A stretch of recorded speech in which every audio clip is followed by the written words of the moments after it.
Now, one of the questions I get asked a lot while teaching the safety course at the club is, what kind of handgun should I buy? Now, I can't tell you what kind of handgun you should buy. Nobody can really tell you that. It's a personal decision. It's kind of like trying to tell someone what kind of car they should buy. There's a whole bunch of factors that come into play there. But I can maybe give you a few tips or a few things to at least think about that might help you make the decision.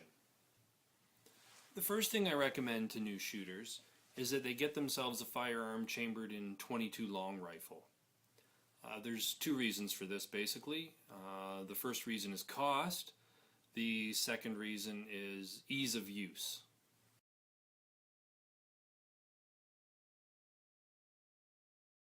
The first cost to look at is, of course, the cost of the firearm itself.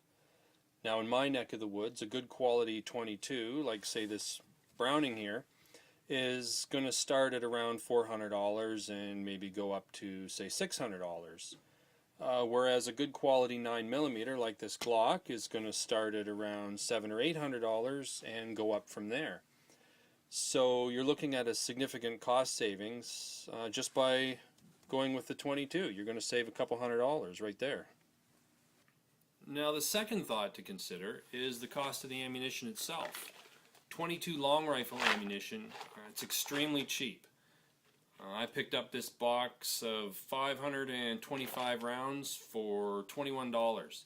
So that works out to like 3 or 4 cents a shot. Whereas this 9mm Blazer ammunition, and this is cheap stuff, it's $15 for a box of 50 shots. So that's, what is that, 30 cents a round? 40 cents a round? Something like that. You can shoot your .22 long rifle all day long for the cost of a few boxes of this 9mm stuff. So if you're going to practice, and if you're a new shooter, you should be practicing a lot, you're going to want something you can afford to shoot, and that's the .22 long rifle.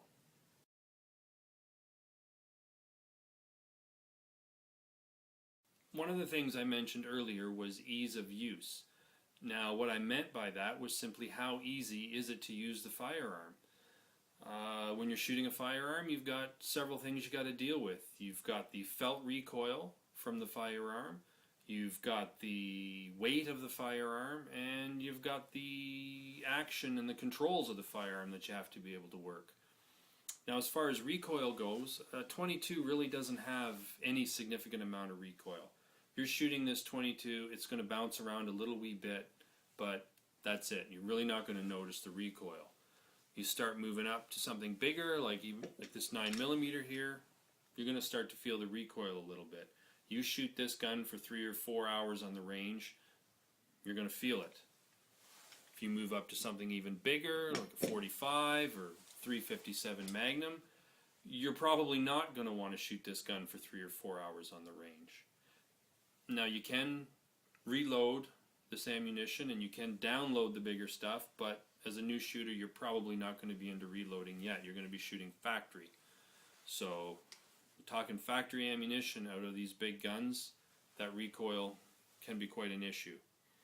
You've got the weight of the firearm. Now, not all .22 target pistols are going to be lighter than the bigger stuff. Nowadays, of course, you've got your polymer frame, plastic framed pistols, which they're quite light. But for the most part, a lot of the big guns are going to be heavier. And if you're holding this heavy weight out there in front of you for hours and hours on end, that's something you have to deal with. It can be quite, fatiguing on your upper body to hold that gun out there for so many hours. And the controls. That was the other thing I mentioned, operating the controls. Some of the big auto pistols, they can take a lot of strength to not only work the controls, but just simply work the action can take a lot of strength. After hours and hours of loading and reloading, it's tiring. So that's really something that as a new shooter and you're just learning, you're just practicing, you don't really need to deal with all that when you can just simply shoot the 22. With a 22, you get all the benefits of shooting. You can practice all the shooting fundamentals. You can practice your grip, you can practice your stance, you can practice your sight picture, your trigger control, your breathing. All the shooting fundamentals are pretty much the same with the 22.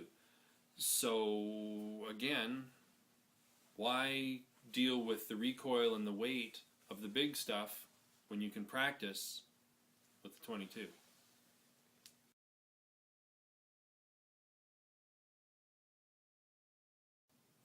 Now, as to what make and model a firearm you end up purchasing, the only thing I can really say there, and I say this to all the new people at the club, get something that's from a well-known manufacturer like Ruger, Smith & Wesson, Colt, Browning, and stick to a design they've been producing for a while.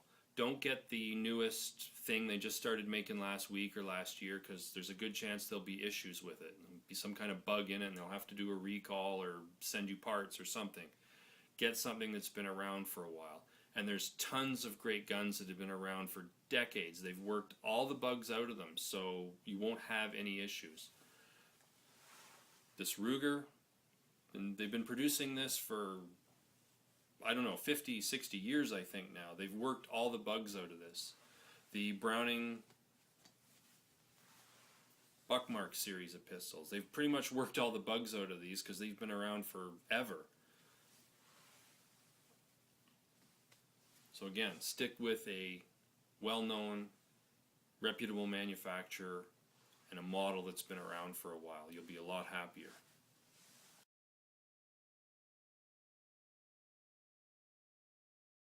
Another thing new shooters often ask me is where should they buy their first firearm? Now, I recommend a real retail store that has a real physical location where you can go and handle the firearms.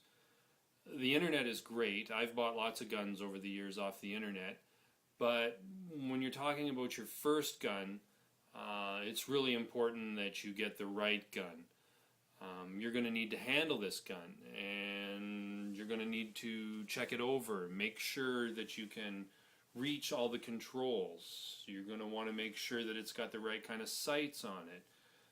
You're going to want to make sure it's got a grip angle that suits you, that the grip's not too big, the grip's not too small. We all have different size hands.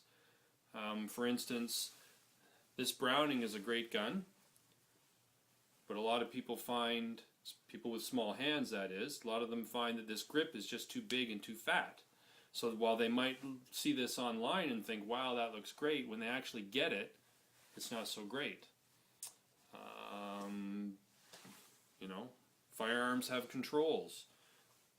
Slide release, safeties, magazine release. You got to make sure that you can physically reach them. I mean, on an auto pistol like this, they are kind of, for the most part, intended to be operated with one hand. If the gun's way too big for your hands, you might not be able to reach them all.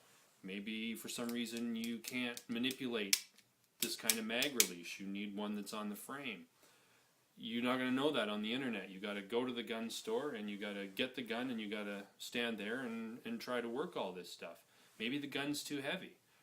This one, for instance, this is a heavy gun. Long, thick barrel, a lot of weight to it. Maybe you need something lighter. Again, you can't get that off the internet. The other thing is, if you buy it from a retail store, perhaps, hopefully, you get some kind of guarantee. If you buy it off of Joe Blow down the street, well, who knows what you're getting. Guns are a mechanical device. They're like a car. You got to know, if you're buying a used one, what you're looking for. You got to check the rifling. You got to check the magazine lips. Maybe they're dinted, damaged. You know, there's all kinds of little things in there that you want to look at before you buy a used gun. The ejector might be worn. So unless you know what you're doing, you're taking a chance when you buy a used gun off of Joe Blow. So unless you know him really well and you trust him, I say go to a retail store.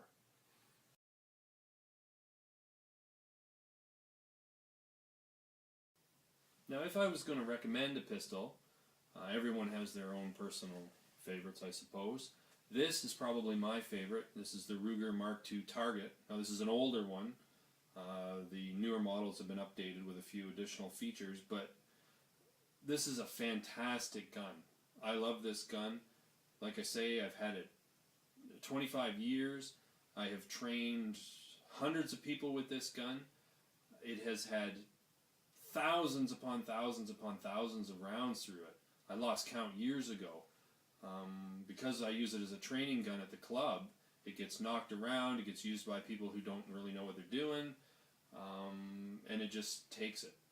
The other thing about this gun is it will eat any kind of ammunition you want to feed it. Whether it's Winchester, Remington, some cheap foreign stuff you pick up somewhere, this gun eats all of it. Some guns are a little fussy about their ammunition. They like Winchester, they don't like Winchester. They like Remington, they don't like Remington. They're ammo specific. This gun isn't. This gun just loves everything. I never clean it hardly ever. Put a little bit of oil in it now and again. I probably clean it once a year or something, but it just keeps right on chugging. Fantastic gun. I really recommend it.